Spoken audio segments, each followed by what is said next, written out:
Hi everyone, I am so excited because I am speaking with author David Essel again. This is our fourth time talking. David, I never get tired of this either because it always makes my day. And he's got a brand new book out, which is like a redo edition, I think, right? Yeah. Angel on a Surfboard, and he's got the new picture, the new cover in front of him.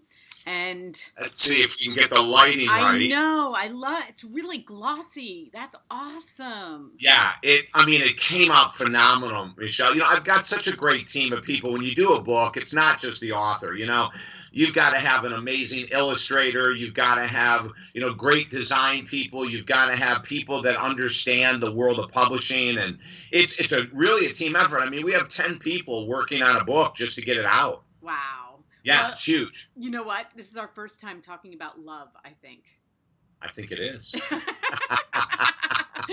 And I love it because I have so many questions. This book is so good, and it's not long.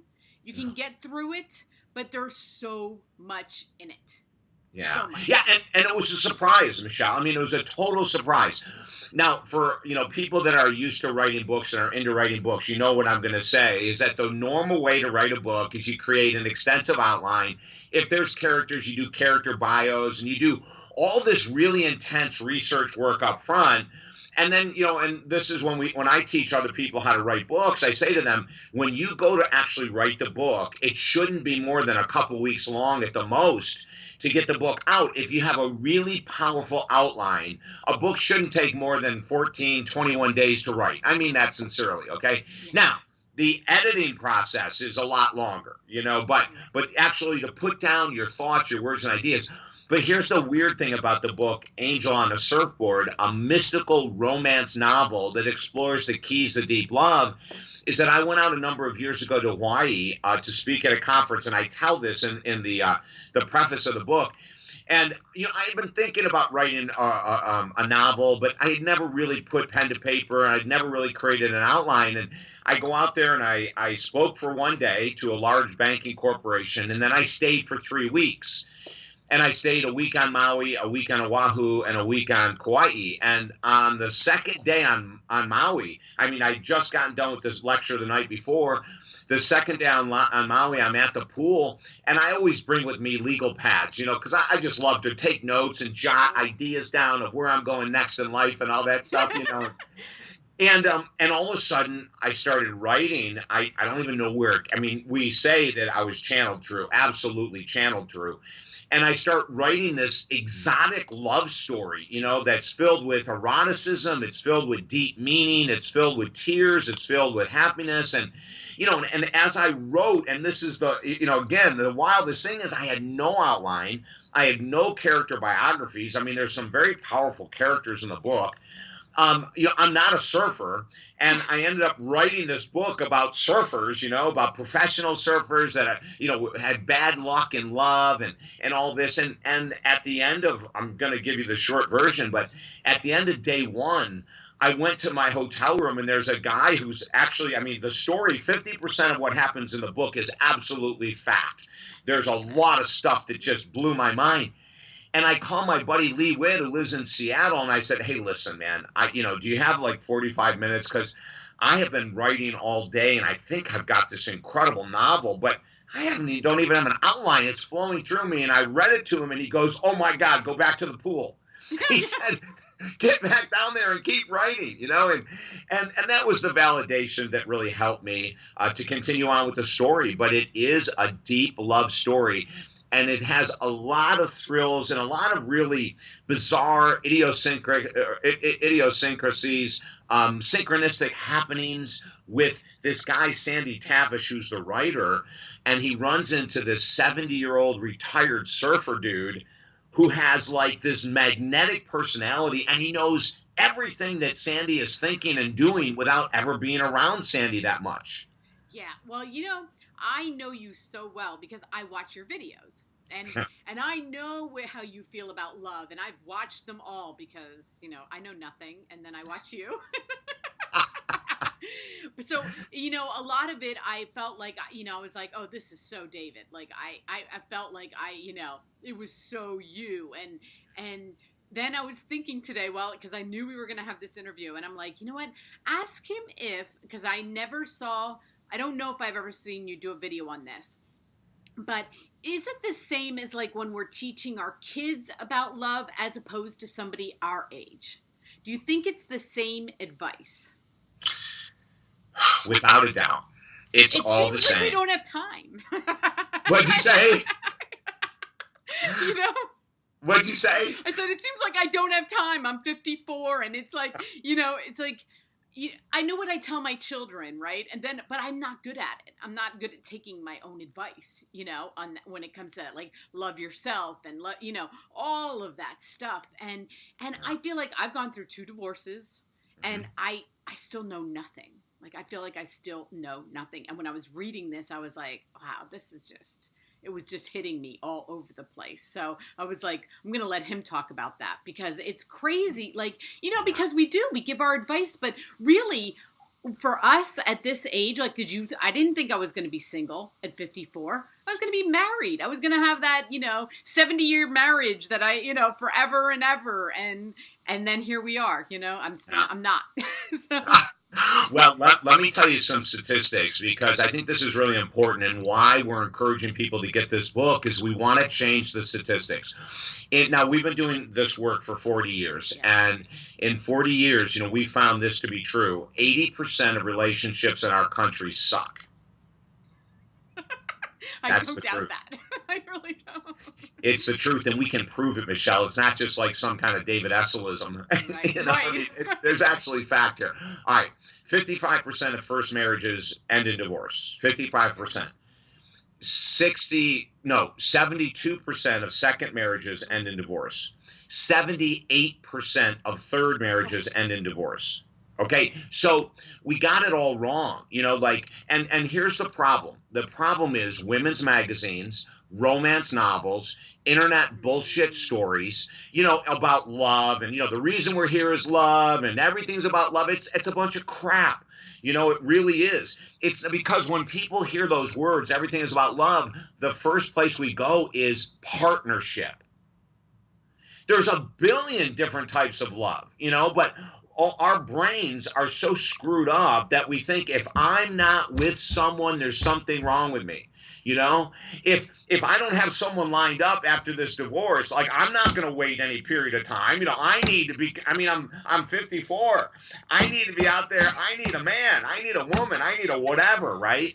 And so in the book, what we do is we say, this is the time to slow down. And we do it with a lot of humor. You read the book. There's a lot of freaking humor in it, and it's craziness. And then there's some real seriousness. But, so 80% of relationships suck, which means we've got to slow down, follow the keys in the book that we talk about in order for people to take a big breath. Listen, and women, unfortunately, Michelle, women in our country, around the world, but I'll just narrow it to the U.S. right now, women in our culture are so beaten down with the philosophy that if you don't have a partner, you're not enough.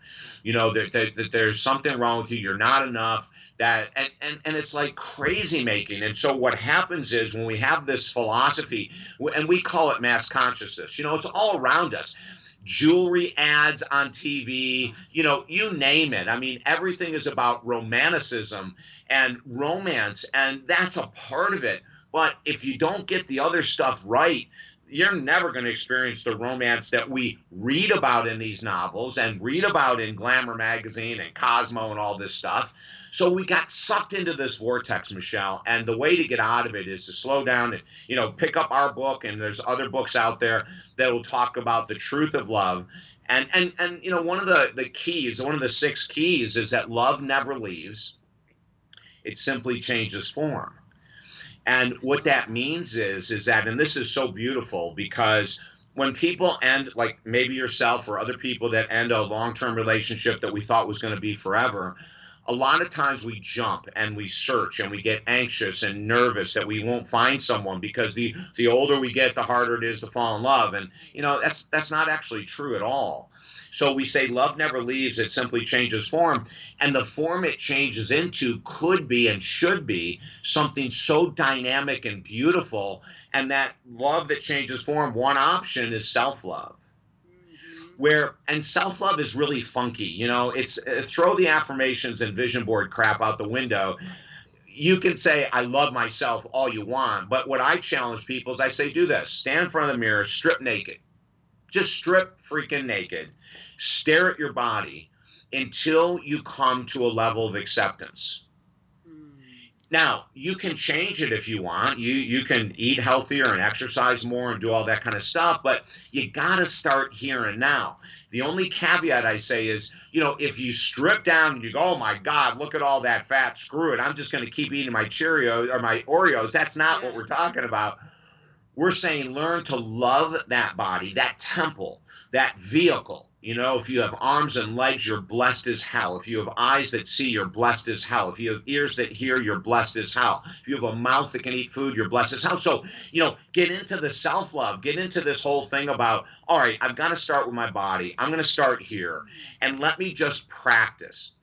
There's more types of self-love, like looking at the past and saying, how did I screw up my last relationship? One person doesn't screw up a relationship. Well, except in your case, Michelle. But, we really have to, and that self-love is going, okay, this is my bad. I've done this the last 3, 4, 6, 8, 10 relationships. I'm codependent. I stay too long. I nag, but I don't ever do what I say I'm going to do. When you nag and you say to your partner, if you do that one more time, I'm leaving, and you don't leave, they have no respect for you at all. Right. So, this is like the message in the book is slow down. We can get it right. Right now, we're way off base, but we can get it right. And one of the places to start is to truly, truly learn to appreciate and love yourself single. Yeah. Single. Yeah. Which is crazy because, like you said, it's scared. I mean, as women, right away, you go on Facebook, you go on Instagram, and you see all your friends from high school and college, and and they're like happily married, and you're like, oh my God, I'm such a freaking loser. I couldn't stay happily married. Like, what is wrong with me? I did the kids. I did the, you thought you were doing everything right, but it doesn't matter how long you were married, it just starts to fall apart very slowly until you come to this place and communication and all that. But, you don't know it until it's like over. And then you're like, oh my God, how did that happen? How did we get there? Yeah. And the other thing, Michelle, that we have to be very aware of is that, people for the most part on social media put their best foot forward, whether it's true or false. Yes. And we have to remember that because it can be depressing. I find that, you can really buy into that picture. Perfect. Oh, look at their families all together. And I have this fragmented mess. Yeah. Right? Yeah. Yeah. And the other thing, too, especially with Instagram, you got to be careful because there's so many filters now on phones that, this is the truth. Like, I have a friend of mine on Instagram. She's gorgeous on Instagram. And yet, if you saw her without all those filters, she's attractive, but she's nowhere near gorgeous. And she admits it. She posted about 3 weeks ago a picture of her with no filters and nothing.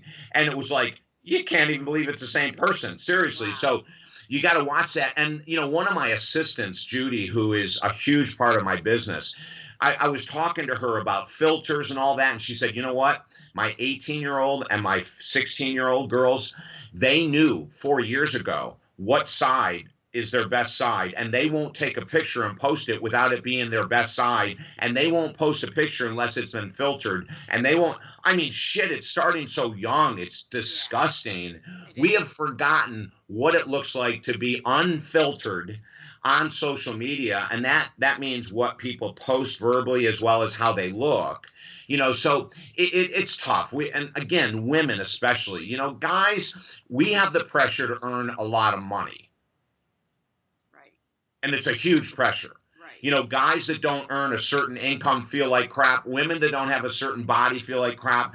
Women that aren't in a relationship feel like crap. Some men do as well, but it's not the pressure of society in regards to love on men as it is on women.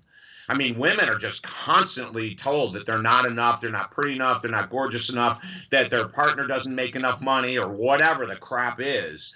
And again, the purpose of our book, Angel on the Surfboard, is to get people to slow down and to look at what the true keys are in order to develop that nice, beautiful love relationship, if that's what you want. And let me mention something else here that's so crucial. you don't have to have a long-term romantic relationship to be one hell of a woman in this world today.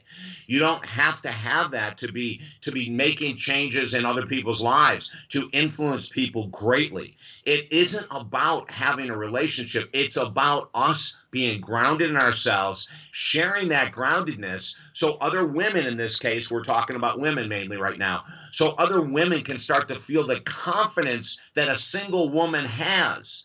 You know, it's like when you're single and you're in love with yourself, screw men or women if you date women, you know, like screw it. If it's going to happen, it's going to happen. But I'm out to kick ass in this world.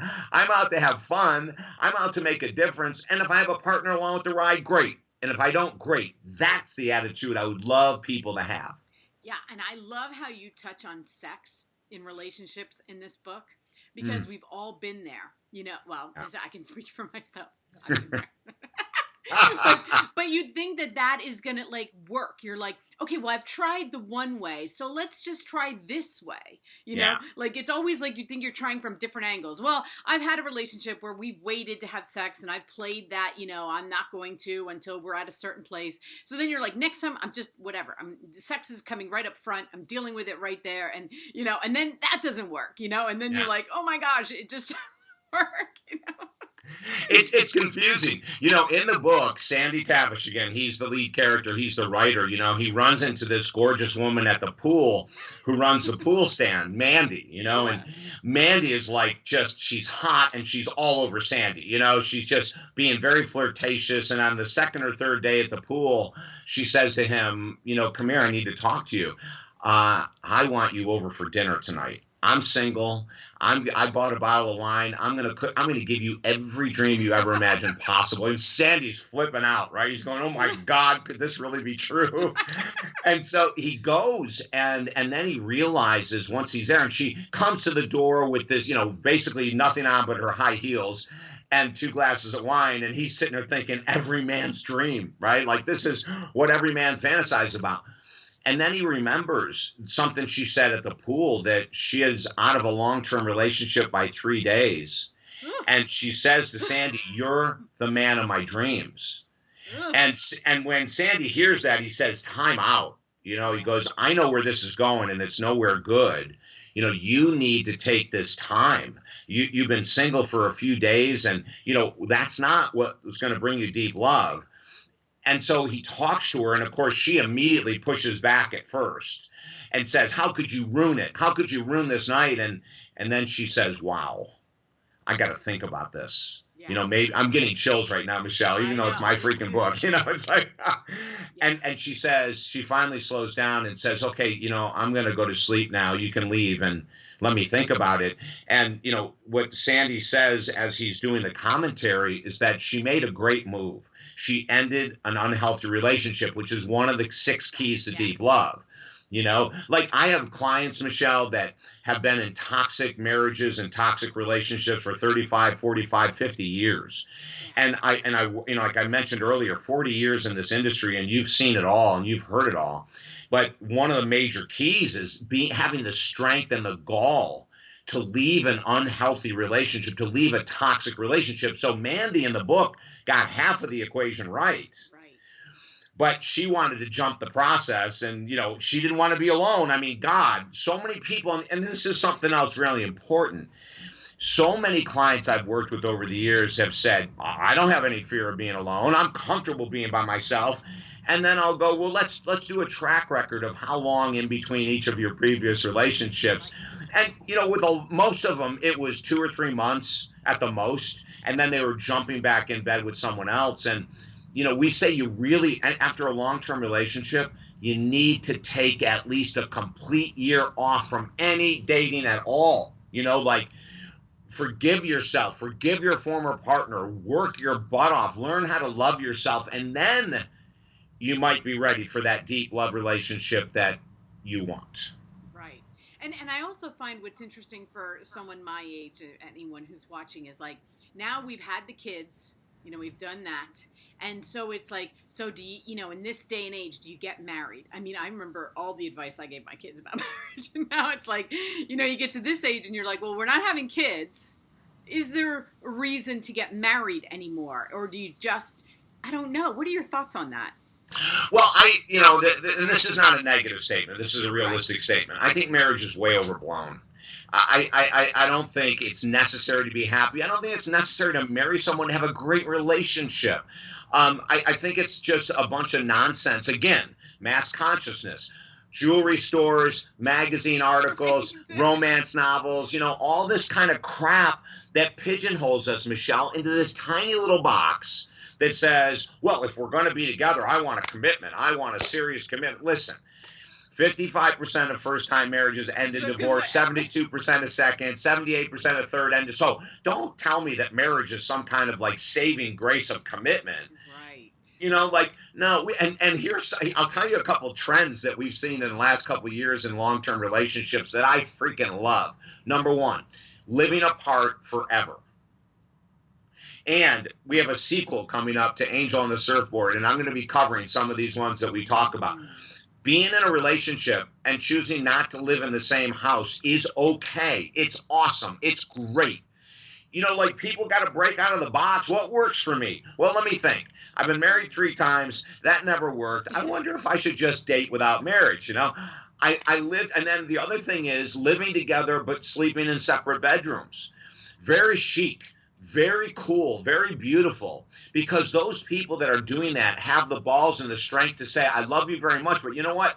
I don't like your snoring, or you get up way too early, or you go to bed way too late, or you're always on your iPhone at night in bed. And so let's just sleep in separate bedrooms. We encourage couples to do that now who are struggling. We say, and then the really strong ones, when they're in the dating world, they'll say, hey, I'd love to date you. I just want to let you know you're never going to sleep with me at night. And if you're okay with that, let's have sex. Well, and you come up with that 3%, which I love, because that's part of it. It's like, what part do you want? Not about that romantic love. It's like, let's get down to what do you, I was like blown away. I think my last marriage could have been saved by that, because it had nothing to do. It was just things got in the way. And it's like things can change too. Like as you grow older and you sit down and have that conversation, what's working, what's not working. Right. Yeah, it's important. There's a couple I'm working with right now that have opted to stay together. They were going to divorce. They opted to stay together. And the woman said, I have to be honest with you. I love you and I care about you as like my best friend in the world, but I've really lost any interest in sex. I just don't have it, and so they came in actually via Skype. I work with them via Skype, and she was explaining, and she went to the doctor, got her hormone profile done, and she could go on testosterone. She could go on a couple things to boost her libido, but she said, I just don't know if that's me anymore. And if you want to stay together, I'd love to stay together with you. And here's the thing that blew my mind, Michelle, is that she even turned to her partner and said, and if that's something that you need outside of our marriage, I'm okay with that. I want you as my partner. I want you as my best friend for the rest of my life. And I understand that just what you said, I understand that we're changing and we're growing in different directions. Right. So, and he looked at her like she was kidding. He started laughing. He slapped her leg and said, oh, that's cute, honey. And she didn't laugh. And he looks at me and he goes, what do you think of that? And I said, ask your wife. And he turns to her and he says, are you serious? And she said, absolutely. I would rather have you as a partner and have you have someone else as your lover than lose you completely. And they're negotiating right now. Will it work? I'm not sure, but we'll find out. But the point isn't will it work. The point is that they're open, Michelle. Right. And, in the book, we talk about what you just said, the 3% rule of dating. And for our audience, what that says is that you can have 97% compatibility with someone. 97% is a large percentage. Yeah, exactly.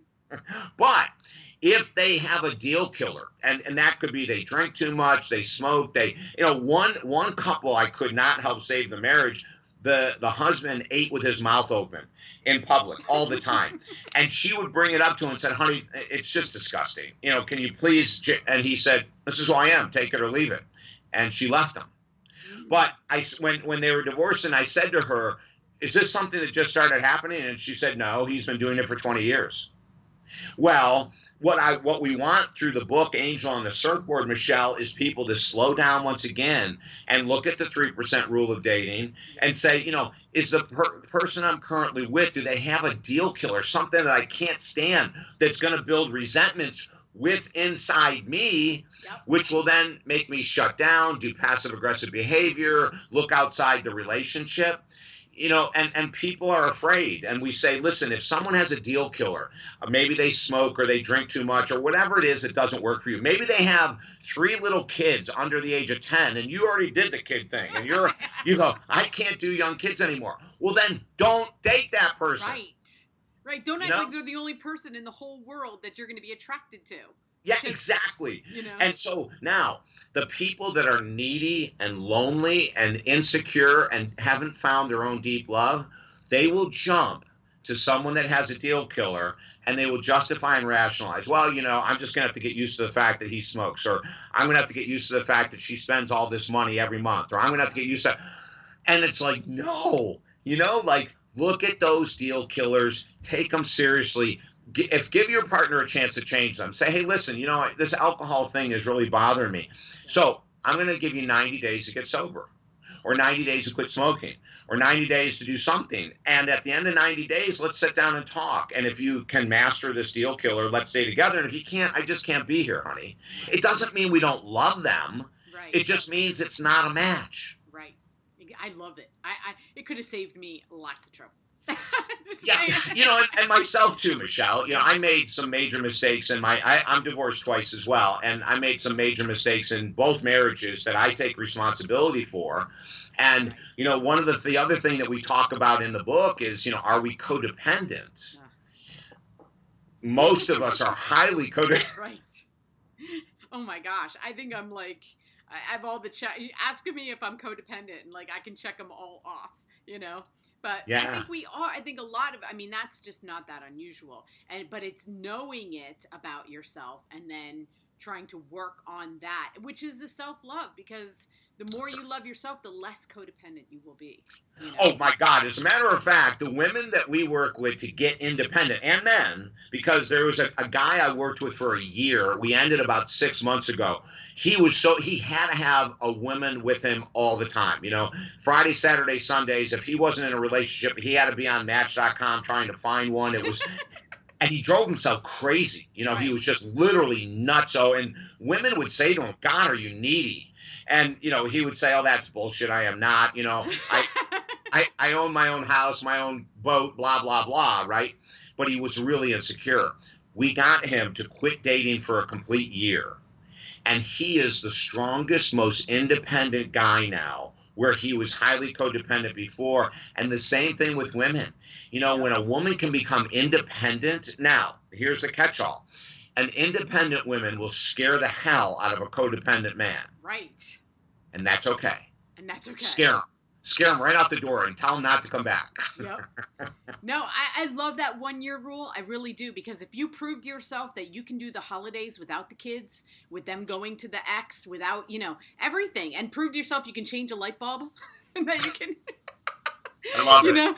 Anything that comes up and you can prove that you don't need somebody else to do it, you're stronger, and then you will be, less, you'll be more picky, but in a good way, Yeah. Well, and that's the independent person. And that's what we're looking to create here, through the work that we do. We want independent people that are not afraid to be alone, that are not afraid after the 3rd date or the 7th month or the 12th month. You know what? This isn't working for me, but thank you so much. I've enjoyed our time. It's just not a good match. That's an independent person.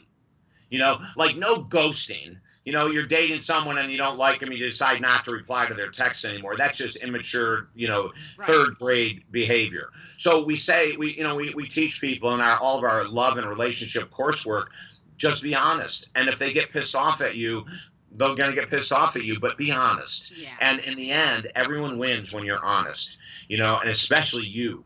Yeah, exactly. Well, I love your videos, and I'm going to put that link down there for your YouTube channel because I want to encourage everybody, because you make short little I love short videos. Yes. You make short little videos that answer a question, which always, kind of relates to me. Well, Michelle, I get all my material from your life, so... And I'm going to put, I highly encourage that. I love watching you. I love them. Because no one wants to sit through a 20-minute video to find out one question. So I love that you do that. It's perfect. Yeah, thank you. Yeah, and it's a free subscription service, you know. Like, that's the coolest thing. David Essel's Daily Video Boost is absolutely free, a 3-minute video, just like you said, Michelle, Monday through Friday.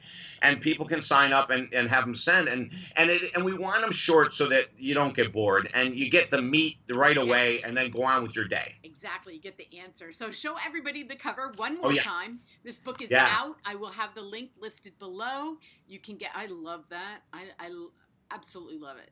And they can get they can get it in a bookstore, right? The paperback is out. Yeah, the paperback is out. It's available on Audible. If people love to listen to books on Audible, it's on Audible. You can get it in Kindle or print. So yeah, it's all over. Yeah. So I will have all those links. I'm so happy. I love Audible. I really do. From when I'm driving, because I could listen to this book again. It's got so much in it. It's just, you need to hear it, you know. Thank you, Michelle. Yes, I think. So thank you so much, David. I love talking to you. I love picking your brain. It's one of my favorite things. So I appreciate it. Until the next one, okay? Mm-hmm. Oh, we'll be coming out with more, honey. I know. All right. Have a great night. Okay, you too. Okay, bye-bye. Bye now.